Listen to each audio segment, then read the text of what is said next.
4 million downloads, Brian. 4 million Phenomenal downloads.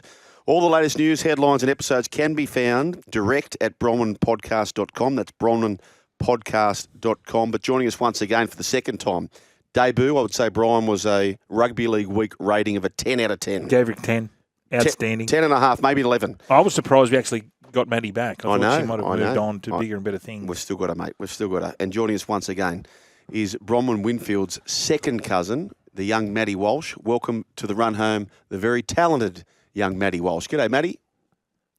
Hi, thank you for having me again. Thanks for staying with us. What you've been doing is unbelievable. Now, Maddie has graduated from forensic science, Brian, at university and has helped Hedley Thomas, who's the narrator, the author of said podcast, which is Bronwyn, to solve her family's mystery. What's the latest, Maddie? What's been happening in your world? Well, look, we're working on the second season of Bronwyn because there is just still so much information to dive into and dig through. And it's crazy how many people have been listening and how many people care about Bronwyn's story. So, yeah, that's it, really. Just working towards getting justice for Bronwyn. Now, Maddie, the big news that's come out, I'll let you unveil it, but did this come from an anonymous source or you're getting a lot of tips along the way? Hey, hang on, sorry. Before we do that, Maddie, just for the benefit of the listeners who don't know the podcast, I know there's 4 million downloads. If somebody's landed from the moon, and our listeners will talk about that, but they don't know anything about this scenario, are you able, Madi Walsh, to share the bullet points of your second cousin, Bronwyn, and her situation, please? Yeah, of course. So 31 years ago, Bronwyn, a mum of two, went missing up in Lennox Head and hasn't been seen since. Basically, her husband, who at the time she was separated from, was the last person to see her alive and says she just said she needed a break from the kids, walked out of the house, and she was never seen again, never contacted family, never contacted anyone. And to this day, we still do not know what happened to her. However, in 2002, there was a coronial inquest, and the coroner at the time said that a known person should be charged for her disappearance. However, the DPP did not take the case on, so nothing has been done. So with this podcast, we're hoping to further, continue with the case and find more information and hope more people come forward so we can get more answers for what happened to Bronwyn. Just back to Brian's. Thanks, Maddie, for keeping us updated there. Just back to Brian's question then. So there has been an update, is that right? Yes, there has. So what happened was a couple of weeks ago now, a lady called Sonia Lee actually popped up in my message requests on Facebook. And she essentially said that she is Jon's first daughter, Jon's secret first daughter. Now, Jon is who Bronwyn was married to at the time of her disappearance. Wow. And no one knew that he had this daughter. No one knew that she existed. No one on Bronwyn's side of the family. And neither did Bronwyn's kids or Jon's daughter know that she existed. So it was very much a shock and very much a surprise to all of us. And I know you've tried, Hedley has mentioned he's tried to contact Jon Winfield and has he always said, has he ever spoken about it, about the disappearance of Bronwyn? The only time he's spoken about it was in 1998 when he did his first and only witness statement regarding her disappearance, and he hasn't said anything since. Okay. He's just denied wrongdoing. So, Maddie, the obvious question will be around this young lady you're speaking about, the alleged daughter of Jon, maybe not alleged. Has it been confirmed? Do we know that factually? Well, we know that her mother was not with anyone else at the time. Her mother was only 15 and Jon was 17. Yeah. So it was a very young relationship, young love. However, once she was born, Jon did deny parental responsibility. So she has never been in Jon's life, has never known him as her father. She essentially came forward to help out and to hopefully create kind of a disconnect for Jon and his daughters so they can take a step back and maybe see that Jon isn't always truthful and there could be discrepancies with his stories. Gotcha. So that's the significance of that, Bronwyn. Right. How old's the daughter? I'm quite confident she's 51. Oh, okay. Right. And has she been helpful? Has she been really, or is she a little bit standoffish? No, she's been so Yeah. helpful and she's so amazing. Like, this could not have been easy for her to come Mm. forward with this after all this time, especially considering, you know, the situation, of course, and who her father is. It's just, she felt like it was her time to come forward and her time to say something because she knew that she was holding on to this information, this knowledge that could potentially, create change within this case. And you would imagine that the police are listening closely to this because after the teacher's pet, we know what happened after that. Chris Dawson was then trialled again and is now was found guilty. Incarcerated.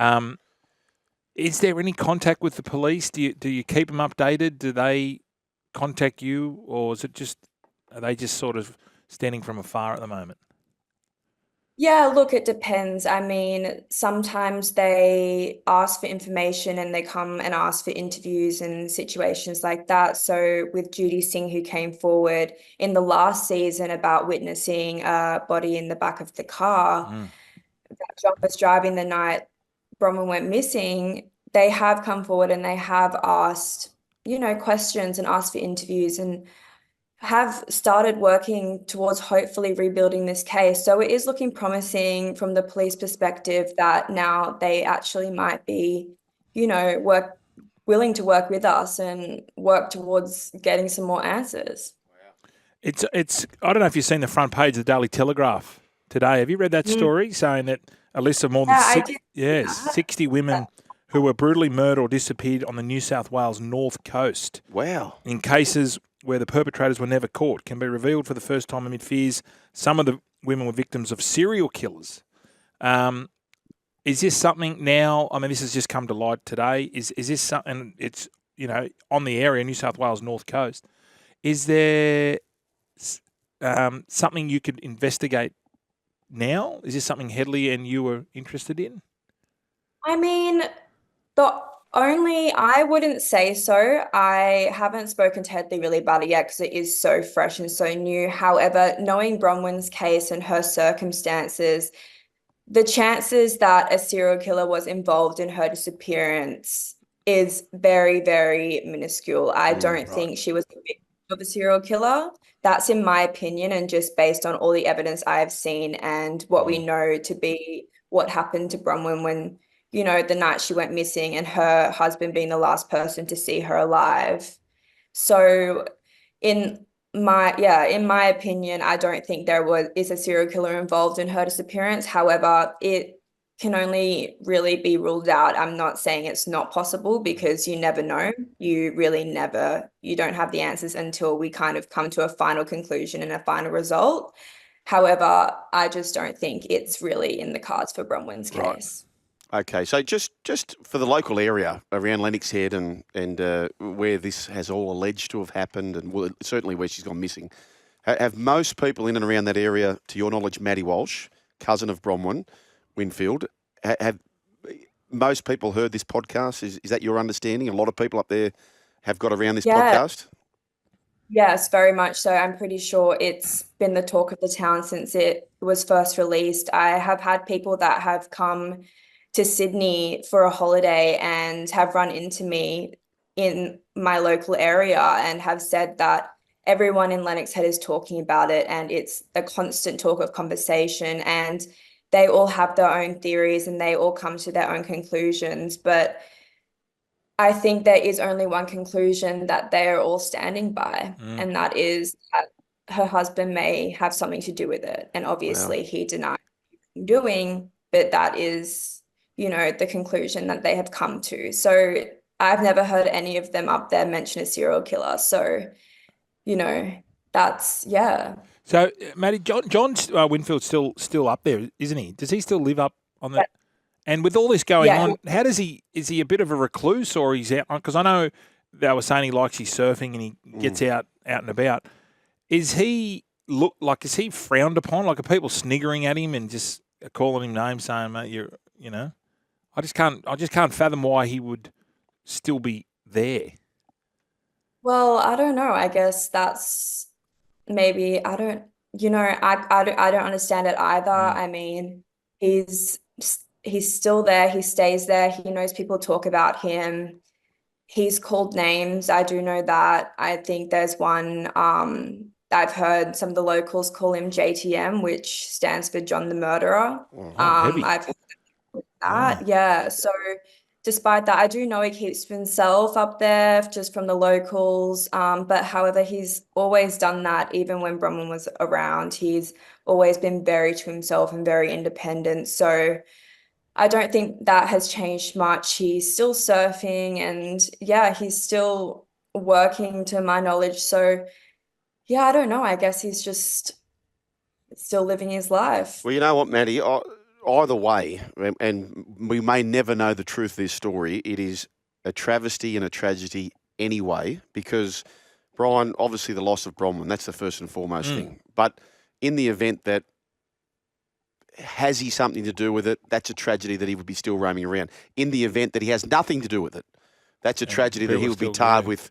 that sort of thing. So the whole thing, Maddie, is just a complete travesty and tragedy. And I hope with the podcast, as you said, 4 million and growing downloads. Bronwyn is the podcast. Hedley Thomas, who does a wonderful job with these types of things, maybe one of the best we've ever seen, Hedley Thomas. Hopefully we get a resolution, Brian. Yeah. How many episodes have we got to go, or is it ongoing? It's ongoing. Okay. I mean, we can't really predict it. We tried to predict the first season and we weren't accurate with that because, as I said, it's a live investigation. So every week more information comes out and there's still so much information for us to give to everyone and to share. So it's, it's got no endpoint at this rate. Now, last time we had you on, we were chatting to you, and you love your true crime podcasts. Are you listening to anything at the moment? Oh, I did listen to a really good one recently, but I can't remember what it's called. That's really inconvenient. But Yeah, not the Menendez one. Have you across that? no, I have listened. Well, I watched that series and Yeah. the documentary was an amazing watch and very, very intriguing. And I heard you guys also did. Yeah. No, I don't know about that one because I've seen the drama is, it's pretty one-sided, I feel, but the documentary it's a little bit more not as biased as a little bit more balanced. No, it's very Yeah, interesting. Very interesting. Take us, just before we let you go, Madi Walsh, what about yourself these days? What's the day-to-day workings of Madi Walsh? Look, I'm just trying to live my 21-year-old life. I mean, Wow. this has obviously taken my life down a, track that I never thought possible, and it's given me amazing opportunities. So I'm just trying to take it all in. I still do my usual babysitting and nannying because, that's what I love to do. And I'm studying a graduate diploma in psychology because I don't want to stop studying yet. I like being a uni student, but yeah, I'm just kind of also looking towards the future and trying to figure out, well, what to do next, really, where I can go with Very this. impressive, Maddie, for 21. I couldn't believe he said you're 21 when you just said that. Maddie, very, very impressive, very brave to come on here. It's such a big conversation. It's a big podcast. As I said, 4 million downloads. Bronwyn, the podcast. Hedley Thomas, the author, the narrator. Madi Walsh, the cousin who comes on and has shared the insight on behalf of the family. And so, Madi Walsh, thanks for being on the run home with Joel and Fletch once again. We appreciate that. Thank you so much for having me. Madi Walsh, and we'll try and get Maddie back as well with any further updates. But if you haven't heard it, check it out. Bronwyn is the podcast. Hedley Thomas he's a superstar, isn't he, Brian? Yeah, 4 million downloads. That's like, I imagine it's like international as well.